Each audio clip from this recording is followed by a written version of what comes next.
right, so for our first talk today, I'm going to call Dr. Chod up on the stage. We are going to be looking at US-Iranian nuclear negotiations. And we're going to do something differently here. We're doing a joint tip talk. First time we've ever done this. We realized that for certain topics, one political scientist isn't enough. For most things, one political scientist is more than enough. If you ever throw a party and you're looking through your list of guests and you see a lot of political scientists on the list, run. It's probably not going to be a good party, right? So, unless it's us. Yeah, us excluded. Present company. That's right.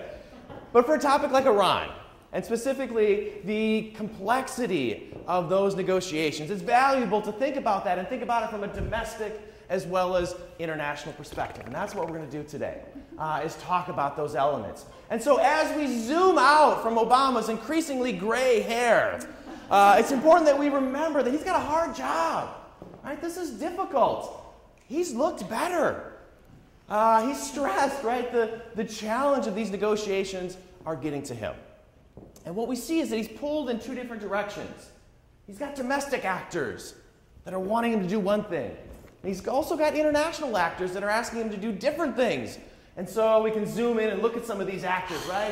And, both these Democrats guys right here. And Republicans. And some of them are angry, right? The turtle. I like Mitch McConnell, the turtle. My favorite. The cane is angry, right? We can switch to the international side. We've also got some difficult actors to deal with. So Dr. Chod and I thought this was an interesting situation, right? It creates a fun little opportunity for us to have a tip talk face-off. Where we talk about what's the more challenging level, international or domestic politics. And both of us are a little biased in terms of what that's going to be. So what we're going to do is we're going to talk about three things pretty quickly. We're going to talk about conservatives at home. So we all know about conservatives in the American political system, but we're going to compare those to conservatives in the Iranian political system and talk about how conservatives can cause trouble for Obama. We're going to talk about the broader political context. These negotiations aren't occurring in a vacuum. Other issues matter. And so we're going to think about the domestic American political issues as well as the international issues and how those make his job all the more difficult.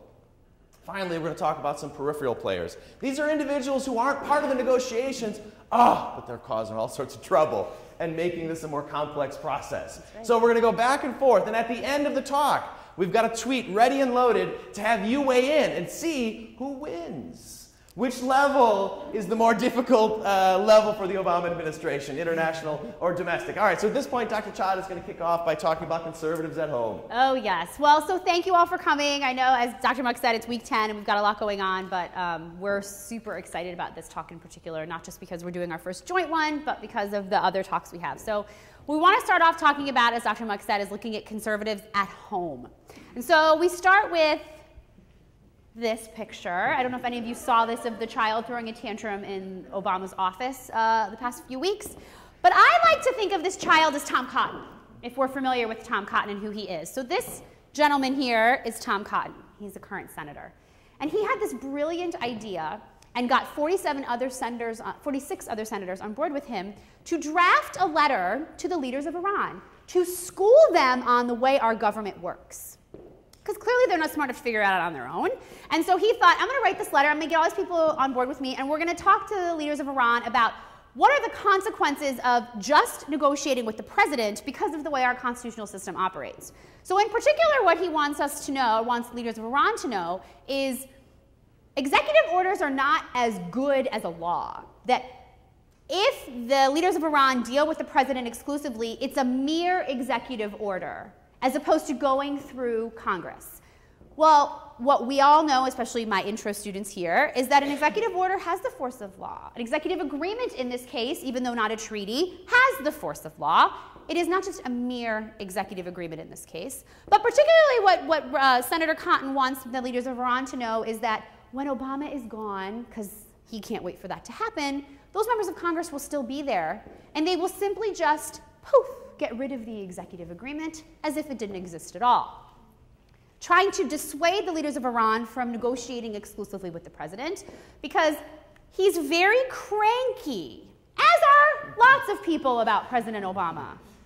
Undermining the legitimacy of our president is nothing new, right? Because that's really what this letter does, and what the tactic of these 47 senators was to undermine the legitimacy of our president and to say, don't deal with him, deal with us instead, because he's not really a citizen. We need his long-form birth certificate to show that he's really a citizen.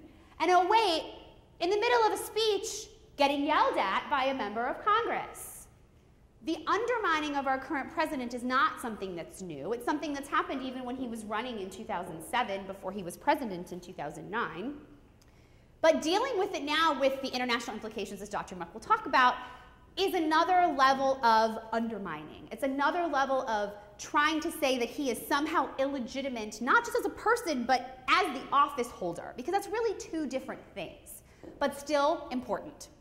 As we talk more about this gentleman throwing a tantrum on the floor of Obama's office, he decides to take to social media, because that's what you do, you take to social media. So he decides, if I can't get through to them with this letter, I'm gonna tweet, because we all love to tweet in this room.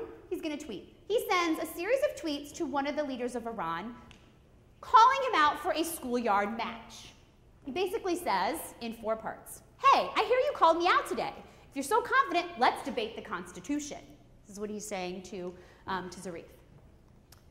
Here's the offer. Meet in D.C. Time of your choosing to debate Iran's record of tyranny, treachery, and terror. Okay, so apparently there's going to be like dodgeball, or I'm not really sure what's happening. I understand if you decline, after all. In your 20s, you had hid in the US during the Iran-Iraq War while peasants and kids were marched to die. Tried to shame him, right? And then finally saying, not a badge of courage to hide in the US while your country fought war to survive, but shows cowardly character still on display today.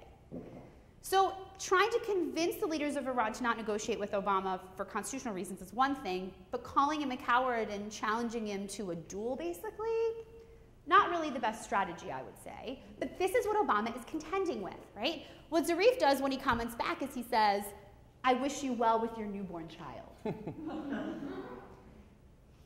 Anyway, the idea, again, is if Obama is trying to have legitimacy abroad, how can he do it if no one thinks he's legitimate at home? It's an issue. All right, well done, Dr. Chod. I see you're Tom Cotton, but I raised you an Ayatollah. I'll give you that. In terms of thinking about having to deal with difficult conservatives. So in Iran, there are also, we tend to think about conservatism as just being a US thing, but that's not true. There are conservatives all over, and there's a ton of them in Iran who are very much against this agreement. And also, just like conservatives in America, they love to tweet. So the Ayatollah, the supreme leader here, he tweets all the time, specifically about the negotiations, talking about not trusting our negotiators, and the US is really behind terrorism. My favorite part is that the supreme leader, he knows how to hashtag. Right? That takes some skill. He doesn't just tweet about the negotiations, he also tweets about US history and US politics. So this bottom one, even abolition of slavery, hashtag, in the US wasn't based on humanitarian intents, but on North-South wars and conflict between landowners and industrialists. Supreme leader's take an intro to political science. You understand some of the history. Also, he's clearly following what's going on in terms of US domestic debates, talking about issues between US police force and African American communities, talking about Mike Brown, tweeting about US police kill and oppress innocent people. The result of such behavior is insecurity, hashtag Baltimore. And in the world of deception, the most racist governments become flag bearers of human rights, hashtag US, hashtag Israel, hashtag Black Lives Matter. Now there's a couple things that are interesting in this, right? I mean, these tweets are in English, so they're intended for a Western audience. There's a clear intent here. And what we see is that conservatives in Iran are attempting to poke Obama, trying to push him, to prod him, to get him to do something that might derail these negotiations. Now, some of them are against the negotiations for economic reasons. So because of the sanctions, they've benefited. So most of Iran has suffered because of the sanctions, but they might have been able to be part of the illicit global economy. So they've benefited. Others for nationalistic reasons in terms of long-standing Iranian-US tensions. Some for religious reasons. But nevertheless, there's this minority pocket of conservatives who have a very, very powerful voice and have the ear of the supreme leader and are arguing, we don't need this deal to go through. And they're doing everything they can to get Obama to make a misstep. So the U.S. has ships in the Persian Gulf, and Iran oftentimes, some of these conservatives will have little tiny ships come up right around U.S. troops, just sort of like poking us with a stick, saying do something, cause some little minor military incident that would derail the negotiations. Or they'll funnel funds into terrorist organizations, what the United States is very much against, as a hope of creating a domestic debate. And again, all of this is trying to bait Obama into undermining the process. So conservatives both in the United States and in Iran are causing trouble.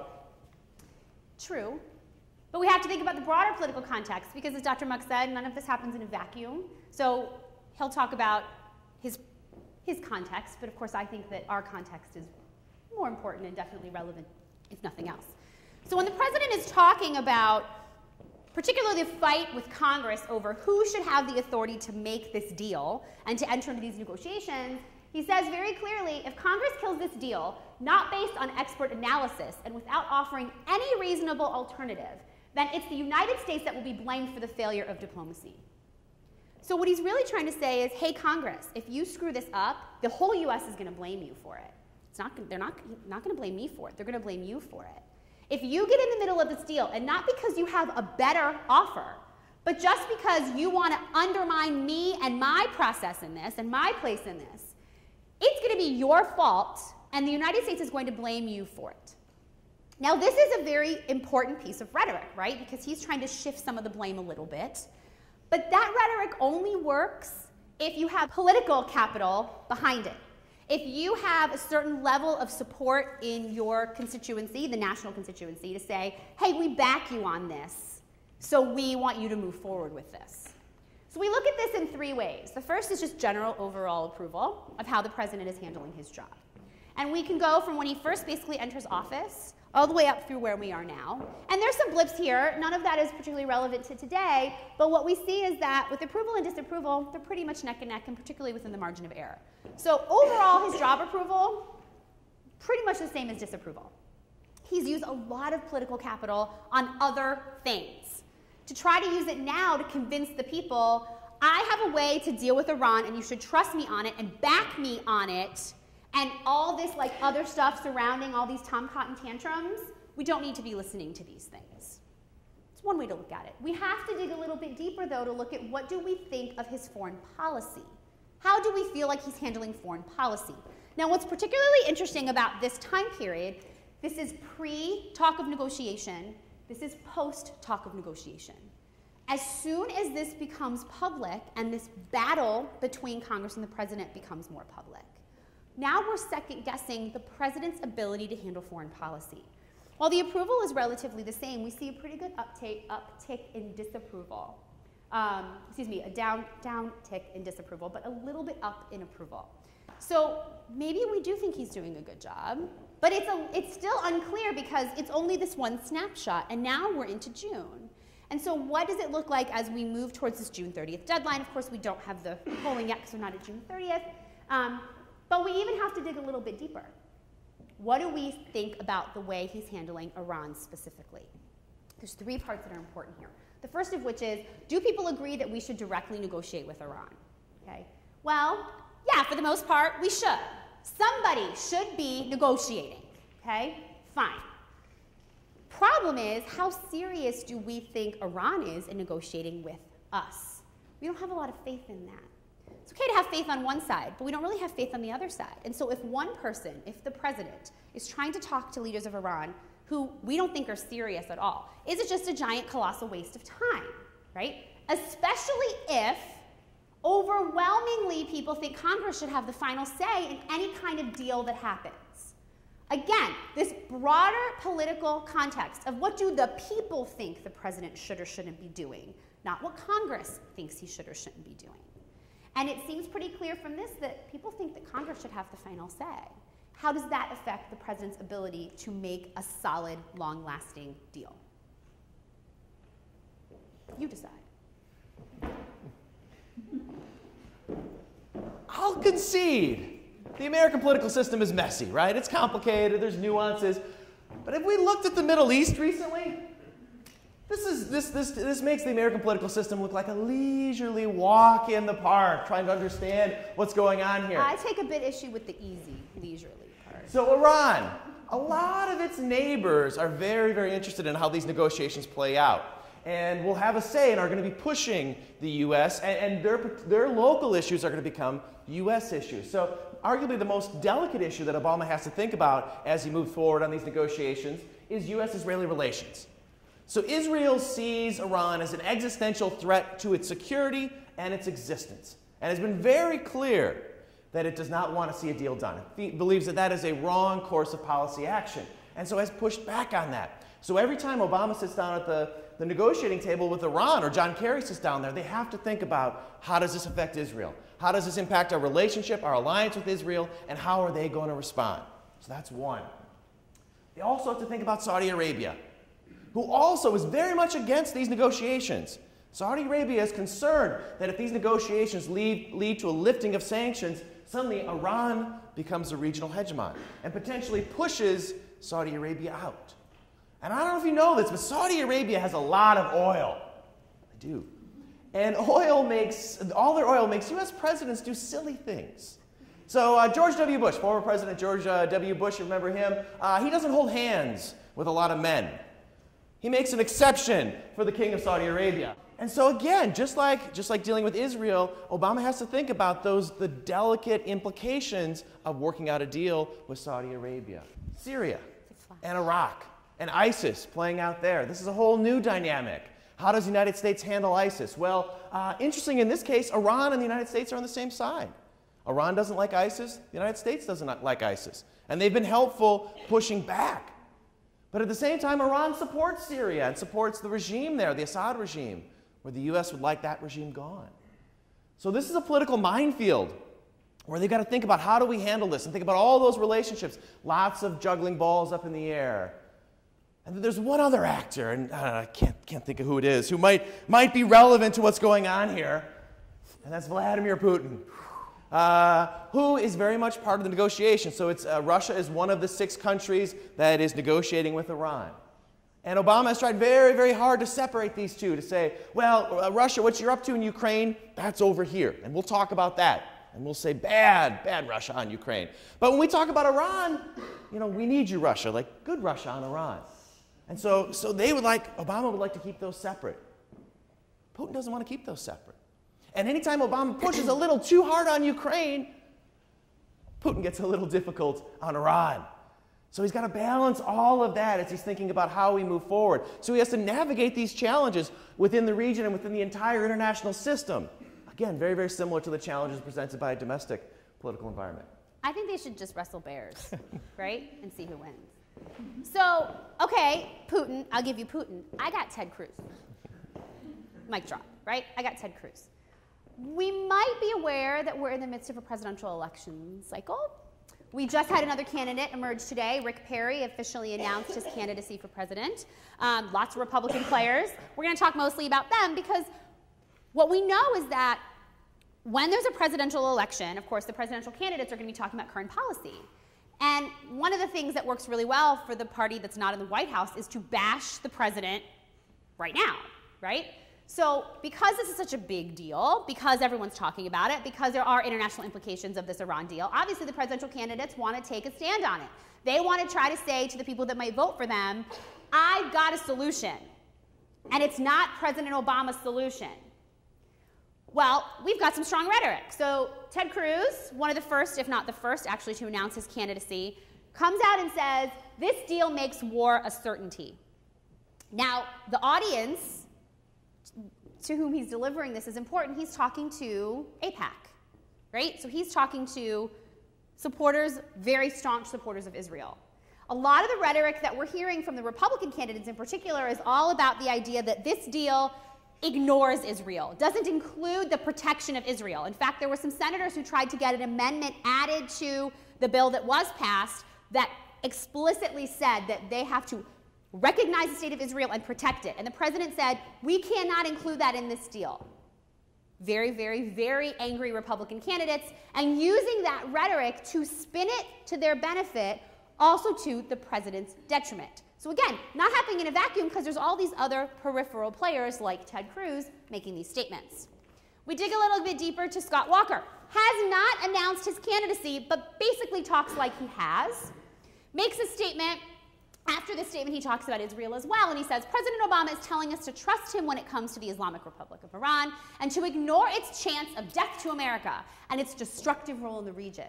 So again, this rhetoric is super interesting because he doesn't just say Iran, he says the Islamic Republic of Iran, reminding everyone, ooh, Islam bad, Muslim scary, right? Which we'll see more in the next thing I'll talk about next. Ignoring the chance of death to America and the destructive role in the region. Again, invoking the idea of Israel. We got to be worried about Israel. Iran is detrimental to Israel, and nothing that we're doing is taking care of Israel. Hasn't even announced his candidacy yet. This gentleman has. Watergate 2.0, right? He basically says, as is stated here, when he's talking about the consequences of this deal, that Iran will blow up a bomb in one of their, Iran would say this about the United States, will blow up a bomb in one of their cities, will blow up their embassies in Latin America, will kill Americans. We're going to punish them.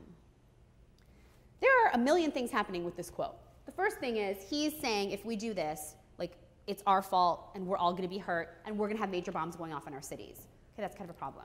Then he says we'll blow up their embassies in Latin America, speaking to a very specific kind of voter here, a voting bloc Republicans have not done well with, but Marco Rubio has an edge with, right? We'll kill Americans, we're going to punish them. The retribution, if we do this, and it's going to be your faults for supporting it. Oh, by the way, vote for me. Don't forget, right? We've got some other players who haven't officially announced their candidacy. Well, one has, and well, actually both have at this point. They tweet. We like to tweet here too. Ben Carson, neurologist, neurosurgeon maybe even, I'm sorry. The main conclusion from months of negotiations is that the Iranians are superior negotiators. Sunset provisions are never a good deal. So now he's telling people, hey, Iran got the better end of the deal here. We totally screwed up. The president totally screwed up. The Democratic Party totally screwed up. So hey, vote for Republicans for everything. Mike Huckabee, everybody's favorite, back in the mix again. Direct tweeting at Obama, because he has his own Twitter account now, Barack Obama acts with far more accommodation to the Iranians than he does the Israelis, and that makes no sense to me. Trying to paint Obama as not friendly to Israel, and the whole party, the Democratic Party, is not friendly to Israel. How can the party and the president function and try to make a deal that's good for the country if there's all these voices around him? I will concede that the Republican primary might be the best political theater out there right now. So good. But have any of them shown up at the United Nations with a cartoon bomb talking about the destruction and danger posed by Iran? Fair. I give you Israeli Prime Minister Benjamin Netanyahu, who showed up at the United Nations in New York to give this speech, essentially arguing against the agreement, saying this is dangerous. And of course, once somebody shows up, that's a real picture. Once that shows up in the real world, oh, the internet has fun, right? So we create all sorts of other memes of Prime Minister Netanyahu. I like this one a lot.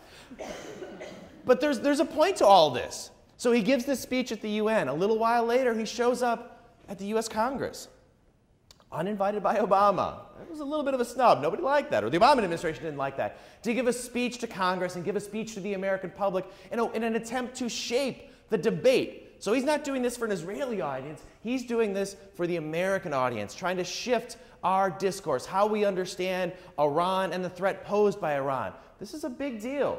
And it makes it much, much more difficult for Obama to argue for negotiations when you have the Prime Minister of Israel arguing that Iran is such a major, major danger. So there was a bit of a snub here by Netanyahu. That wasn't the only snub. The Arab Gulf states also snubbed Obama. Recently, he held a summit. Obama held a summit. This was going to be a great photo op. He was going to bring in all the Arab Gulf states, and they were all going to sit down, and he was going to assure them, I've got your back on Iran. Don't worry. It's going to be okay. Well, the Arab states, at least 4 of them in particular, weren't buying this. So the leaders decided, we're not going to show up. So the King of Saudi Arabia, the Sultan of Oman, and both from Bahrain, as well as United Arab Emirates, 4 of them, the heads of state, don't show up. They send somebody else. And this was a clear message to Obama. We're not happy with what you're doing. My favorite excuse for the snub. So the King of Saudi Arabia said, there's stuff going on in Yemen. I'm busy. I can't come. But the King of Bahrain had the best. He was actually in London at a horse show with the Queen. There are snubs, and then there are horse snubs. And this one was particularly difficult for the Obama administration to accept, right? So, and again, this was all made very, very public, and the Obama administration says, no, no, it's no big deal. But this was a signal by the Arab states saying, we're not pleased with these negotiations, and we're going to make it clear in your domestic political environment that we're not happy. Again, very, very, very difficult. All right, Dr. Chod, wrap us up. So what I think we have shown, if nothing else, is that there are two things happening here separately, but that they also infuse together to make things incredibly complicated for the president. Both things that are happening now and then the possible sort of like long-term legacy things that will happen from this deal, especially as we get close to this June 30th deadline that's looming. So while, of course, I think I made the most convincing argument, I guess I'll let you guys decide. So here's what we're going to do. Dr. Muck right now is doing it. I'm getting it ready. All right, we have a tweet prepared, ready to go out, where we're going to ask you what you think, right? If you think that it's the domestic problems or domestic politics that makes things more problematic for President Obama, then we want you to retweet this tweet from Dr. Muck. If you think that it's the international game that makes it more complicated, we want you to favorite this tweet. And the instructions are in the tweet? They're in the tweet, and the tweet is out. It's out. So we want to hear what you guys have to say because it matters. And we're all done. We're all done. We're all done. We're all done. Thank you guys so much. Thank you.